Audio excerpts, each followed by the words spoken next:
اور نہیں مائنس کر سکے عمران خان کو. ابھی بھی جو سرویز آ رہے ہیں اس میں پاکستان تحریک انصاف نمبر 1 پہ ہے، بلکہ اس کے مقابل پہ کوئی ہے ہی نہیں ہے. اتنے ووٹرز جو ہے وہ، اور ابھی بھی یہ دکھائی دے رہا ہے کہ اگر الیکشن کروا دیے جاتے ہیں تو پاکستان تحریک انصاف شاید وہاں سے ووٹ نکال لے گی، تمام تر دھاندلی بلکہ دھاندلوں کے باوجود اپنا ووٹ وہاں سے نکالے گی، اپنی سیٹیں وہاں سے نکالے گی. تو اب ایک گراؤنڈ بنایا جا رہا ہے کہ الیکشن ملتوی کروانے کے حوالے سے. وہ قوتیں جنہوں نے کے پی میں اور پنجاب میں الیکشن پہلے بھی نہیں ہونے دیے تھے، وہ قوتیں ایک بار پھر سے سرگرم ہیں. اور یہ جو سینٹ میں قرارداد آئی ہے یہ بھی اسی کا ایک شاخسانہ ہے، اسی سلسلے کی ایک کڑی ہے. یہ گراؤنڈ جو ہے باقاعدہ طور پر بنائی جا رہی ہے. اب خبر یہ ہے کہ یہ جو قرارداد پاس کروائی گئی تھی سینٹ سے، جو کہ ایک دفعہ نہیں 2 دفعہ پاس ہوتی ہے، یہ قرارداد نوٹیفیکیشن کی صورت میں ایوان صدر کو بھی بھجوا دی گئی، وزیر اعظم سیکریٹریٹ کو بھی بھجوا دی گئی، وزارت قانون کو بھی بھجوا دی گئی، اور الیکشن کمیشن کو بھی بھجوا دی گئی ہے. اور یہ تمام کو بائی ہینڈ نوٹیفیکیشن بھجوایا گیا ہے، کیونکہ چھٹی کا دن تھا. ڈاک کے ذریعے اگر جاتا تو پیر تک انتظار کرنا پڑتا، تو بائی ہینڈ یہ نوٹیفیکیشن بھجوا دیا گیا. الیکشن کمیشن نے تصدیق کر دی ہے کہ اس کو نوٹیفیکیشن موصول ہو گیا ہے. اب الیکشن کمیشن کیا کر رہا ہے؟ الیکشن کمیشن اب اس پر اجلاس بلانے کی ایک پلاننگ کر رہا ہے کہ اس پر ایک اجلاس بلایا جائے گا، اس نوٹیفیکیشن اس قرارداد کے حوالے سے مشاورت کی جائے گی اور اس کے بعد سپریم کورٹ سے رجوع کیا جائے گا. اب اگر الیکشن کمیشن جاتا ہے اس قرارداد کی بیس پر سپریم کورٹ میں تو ہوگا کیا؟ پھر سے یہ معاملہ کیونکہ پینڈنگ ہے الیکشن کا معاملہ وہاں پر چیف جسٹس قاضی فائز عیسیٰ کی عدالت میں، تو اس معاملے کو دوبارہ سے جو ہے وہ ٹیک اپ کیا جائے گا، اٹھایا جائے گا، اس کی سماعت ہوگی. اب چیف جسٹس صاحب اپنے کیسز میں بارہا اس چیز کا ذکر کر چکے ہیں کہ پارلیمنٹ سپریم ہے.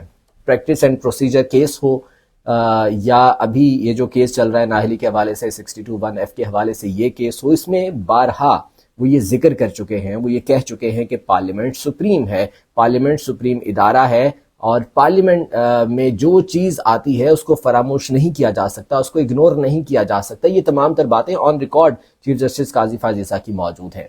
تو کیا پارلیمنٹ کے اس بل کو، اس قرارداد کو، ایوان بالا کے سینٹ کے اس قرارداد کو بھی وہ یہی کہہ کر تسلیم کر لیں گے کہ پارلیمنٹ سپریم ہے؟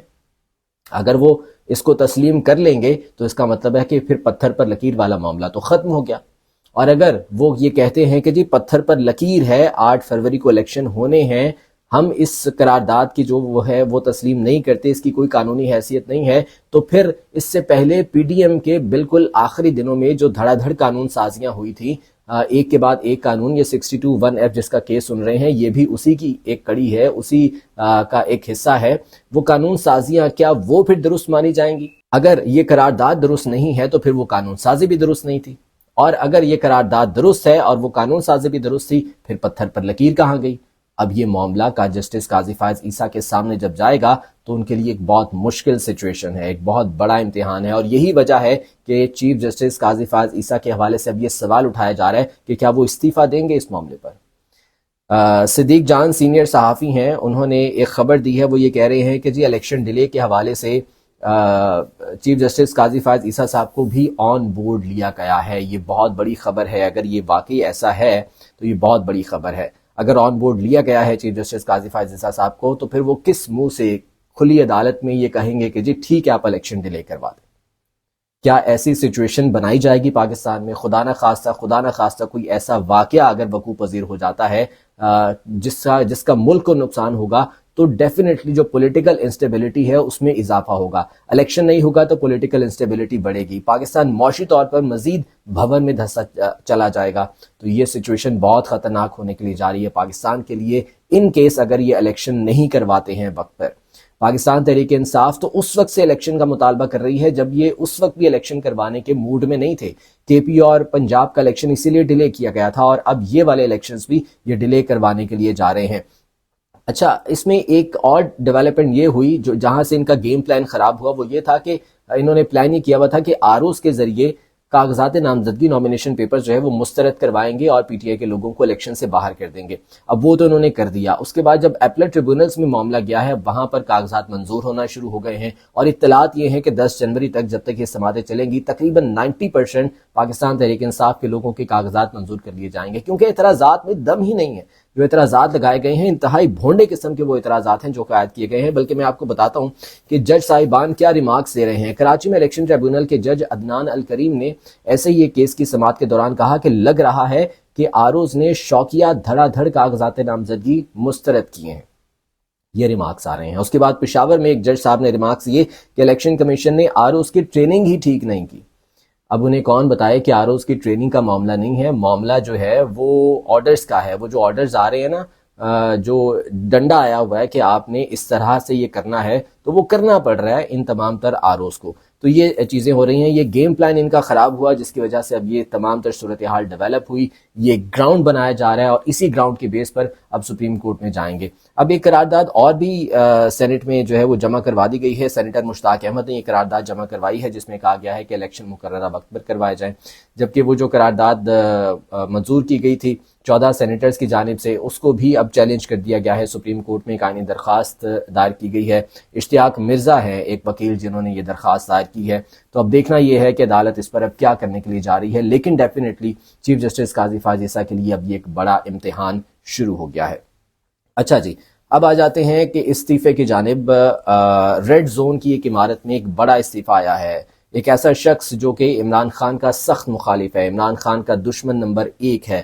یہ وہ شخص ہے کہ جس نے عمران خان کے خلاف اقدامات کرنے میں سب سے پیش یہ رہا, سب سے آگے یہ رہا. خبر یہ ہے کہ سیکرٹری الیکشن کمیشن اور چیف الیکشن کمشنر ایک اجلاس میں موجود تھے اور اس دوران ان دونوں کے درمیان تلخ کلامی ہو گئی. تلخ کلامی اس حد تک بڑی کہ اس حد تک جو ہے وہ بڑی کہ گالم گلوچ جو ہے یہ آپس میں ہو گئے, اور اس کا نتیجہ یہ نکلا کہ سیکرٹری الیکشن کمیشن نے اپنا استعفیٰ دے دیا ہے. اب سیکرٹری الیکشن کمیشن موجودہ وقت میں جب الیکشن کی تیاری کی جا رہی ہے, ابھی پتہ نہیں ہے کہ الیکشن ہونے ہیں یا نہیں ہونے, لیکن ان کا استعفیٰ آنا انتہائی سگنیفیکنٹ ہے. یہ انتہائی ایک اہمیت کا حامل ہے. سیکرٹری الیکشن کمیشن ہی الیکشن کمیشن کی کنجی ہیں آپ سمجھ لیں, اور یہی عمران خان کے خلاف, پی ٹی آئی کے خلاف تمام تر اقدامات کو ایگزیکیوٹ کر رہے تھے. چاہے وہ بلے کا نشان واپس لینے کا معاملہ ہو, چاہے انٹرا پارٹی الیکشن کا معاملہ ہو, یہ تمام تر اقدامات سیکرٹری الیکشن کمیشن ایگزیکیوٹ کر رہے تھے. عمران خان کو مائنس کرنے کا خواب دیکھتے دیکھتے یہ شخص خود مائنس ہو گیا. سیکرٹری الیکشن کمیشن, اطلاعات یہ ہے کہ استعفیٰ جمع کروا دیا گیا ہے سیکرٹری الیکشن کمیشن کی جانب سے, لیکن ہو سکتا ہے کہ انہیں منانے کی کوشش کی جائے, کیونکہ موجودہ وقت میں یہ بالکل بھی افورڈ نہیں کیا جا سکتا کہ سیکرٹری الیکشن کمیشن مستعفی ہو کر چلے جائیں اور تمام کے تمام معاملات دھرے کے دھرے رہ جائیں. لیکن اگر الیکشن ان کا کروانے کا موڈ نہیں ہے تو پھر ہو سکتا ہے سیکرٹری الیکشن کمیشن کو نہ منایا جائے, کیونکہ الیکشن تو کروانے نہیں ہے. تو یہ صورتحال ہے. اچھا, اب جو پی سی او ایمرجنسی ہے اس کے بھی بڑی باتیں کی جا رہی ہیں, اس کی بڑی جو ہے وہ اطلاعات آ رہی ہیں. اچھا, اس سے پہلے میں آپ کو بتاؤں کہ یہ جو قرارداد آئی تھی اس پر اس کی تردید یا اس کی مخالفت آپ سمجھ لیں کہ کسی بڑی شخصیتیں نہیں کی ہے ابھی تک. 30 سے زائد گھنٹے کا وقت گزر چکا ہے. اس پر مریم نواز کا ٹویٹر ہینڈل بالکل خاموش ہے, اس پر میاں نواز شریف کا ٹویٹر ہینڈل بالکل خاموش ہے, اس پر شہباز شریف صاحب نے ایون کی کوئی بات نہیں کی, ان کا ٹویٹر بالکل خاموش ہے. پی ایم ایل این کا جو آفیشیل ٹویٹر ہینڈل ہے اس پر کوئی بات نہیں کی گئی. ہاں, مریم اورنگزیب نے اس پر ٹویٹ کیا تھا, انہوں نے میڈیا سے بات بھی کی تھی, لیکن وہ کوئی اتنی اہمیت کی حامل نہیں ہے. چاہیے تو یہ تھا کہ اگر P M L N election چاہتی ہے اور وہ چاہتی ہے کہ 8 فروری کو الیکشن ہو, تو مریم نواز ٹویٹ کرتی, میاں نواز شریف ٹویٹ کرتے, یا کم از کم پی ایم ایل این کے آفیشیل ٹویٹر ہینڈل سے ایک بیان جاری کر دیتے کہ جی یہ قرارداد جو ہے وہ غیر آئینی ہے, غیر قانونی ہے, انتخابات 8 فروری کو ہونے چاہیے. لیکن ایسا کچھ نہیں ہے. ابھی جب تک میں یہ ویڈیو ریکارڈ کر رہا ہوں وہ قرارداد منظور ہوئے 30 گھنٹے سے زیادہ کا وقت گزر چکا ہے اور ابھی تک کوئی بیان نہیں ہے. اس کے بعد اگر کوئی بیان آ جائے تو ابھی میں کچھ کہہ نہیں سکتا. تو یہ تو پی ایم ایل این کے اندر بھی اس حوالے سے یہ سوچ پائی جاتی ہے کہ الیکشن نہ ہو, کیونکہ اس وقت میاں نواز شریف کے لیے, پی ایم ایل این کے لیے بھی ماحول سازگار نہیں ہے. لوگوں میں غصہ ہے اور وہ غصے کا اظہار پولنگ ڈے پر کریں گے, وہ اس غصے کا اظہار الیکشن میں کریں گے اور ان کی بدترین شکست ہوگی, یہ انہیں نظر آ رہا ہے. اچھا, اب ایسے وقت میں جب الیکشن میں صرف 30-31 دن کا وقت باقی بچا ہے, ایمرجنسی کی باتیں کرنا, ایمرجنسی کے نفاذ کی باتیں کرنا, یا یہ سسٹم لپیٹ دیا جائے گا, اس طرح کی باتیں کرنا, یہ انتہائی افسوسناک ہے. یہ بالکل بھی نہیں ہونا چاہیے. پاکستان پہلے ہی بہت زیادہ مشکلات کا شکار ہے، اس سے اور زیادہ مشکلات میں جا سکتا ہے۔ حفیظ اللہ نیازی صاحب اپنے آرٹیکل میں اس حوالے سے چیزیں پہلے بھی وہ لکھتے رہے ہیں، دوبارہ بھی انہوں نے لکھی ہیں کہ ایمرجنسی کے نفاذ کی طرف جا سکتا ہے معاملہ اگر الیکشن وقت پر نہیں ہوتے ہیں، اور یہ تمام تر معاملات اگر صحیح طور پر نہیں چلتے ہیں تو یہ سسٹم بھی لپیٹا جا سکتا ہے اور ایمرجنسی بھی نافذ کی جا سکتی ہے۔ فائنینشیل ایمرجنسی کا بھی انہوں نے ذکر کیا کہ فائنینشیل ایمرجنسی بھی اگر نافذ کر دی جاتی ہے تو پھر بھی الیکشن کا معاملہ کھٹائی میں پڑ جائے گا۔ تو اس طرح کی باتیں اب اور زیادہ ہونا شروع ہو گئی ہیں، تو یہ میرے خیال سے بہت زیادہ افسوسناک ہے، اس طرح کی باتیں نہیں ہونی چاہیے۔ اس وقت ملک ہمارا متحمل نہیں ہو سکتا کہ ہم مزید الیکشن ڈیلے کریں، ہم مزید الیکشن کے التوا میں جائیں۔ ہمیں اس وقت پولیٹیکل سٹیبلٹی چاہیے، اور وہ صرف اور صرف آ سکتی ہے الیکشنز کے ذریعے۔ پاکستان تحریک انصاف اس وقت وہ واحد جماعت ہے جو کہ سب سے زیادہ الیکشن کی ڈیمانڈ کر رہی ہے، کیونکہ پاکستان تحریک انصاف کو اس وقت الیکشن سوٹ کرتے ہیں۔ جتنا الیکشن لیٹ ہوتے جائیں گے پاکستان تحریک انصاف کے لیے مشکلات جو ہے وہ ڈیفینیٹلی بڑھتی چلی جائیں گی۔ تو یہ تمام تر چیزیں اس وقت ڈیولپ ہو رہی ہیں پولیٹیکلی۔ تو اب دیکھنا یہ ہے پیر کا روز جو 62(1)(f) ہے، ہو سکتا ہے اس پر بھی کوئی شارٹ آرڈر جاری کر دیا جائے عدالت کی جانب سے۔ اور اچھا، اس پر اعتزاز احسن صاحب نے ایک بڑی مزے کی بات کی، انہوں نے کہا کہ 62(1)(f) کا کیس جس کی 5-5 6-6 گھنٹے لگاتار سماعتیں چل رہی ہیں، 7 ججز بیٹھ کے براہ راست وہ سماعتیں دکھا رہے ہیں، وہ پورے ملک میں 5 سے 6 لوگوں کا مسئلہ ہے، بلکہ 5 سے 6 بھی کیا، میرے خیال سے صرف میاں نواز شریف کے وجہ سے وہ سماعت کی جا رہی ہے کیونکہ ان کی نااہلی ختم کرنی ہے۔ لیکن اعتزاز احسن صاحب یہ کہہ رہے ہیں کہ صاف اور شفاف الیکشن 12 کروڑ لوگوں کا مسئلہ ہے، بلے کے انتخابی نشان پر ابھی تک درخواست سماعت کے لیے مقرر نہیں کی گئی ہے۔ اعتزاز احسن صاحب تو 12 کروڑ کی بات کر رہے ہیں نا، میرا ذاتی خیال ہے کہ تقریباً 20 کروڑ لوگوں کا یہ مسئلہ ہے کہ بلے کے انتخابی نشان کے حوالے سے درخواست ابھی تک سماعت کے لیے مقرر نہیں کی گئی ہے۔ یہ ایک بہت بڑا سوال ہے۔ تو دیکھتے ہیں پیر کے روز اب یہ تمام تر درخواستیں عدالت کے سامنے ہوں گی تو اس پر کیا فیصلہ ہوتا ہے، اور chief justice of Pakistan justice قاضی فائز عیسیٰ اب اس امتحان کا کیسے سامنا کریں گے اور ان کی جانب سے کیا رد عمل آتا ہے، یہ بہت زیادہ امپورٹنٹ ہوگا دیکھنا۔ آج کے ویلاگ سے مجھے اجازت دیجیے، اللہ نگہبان۔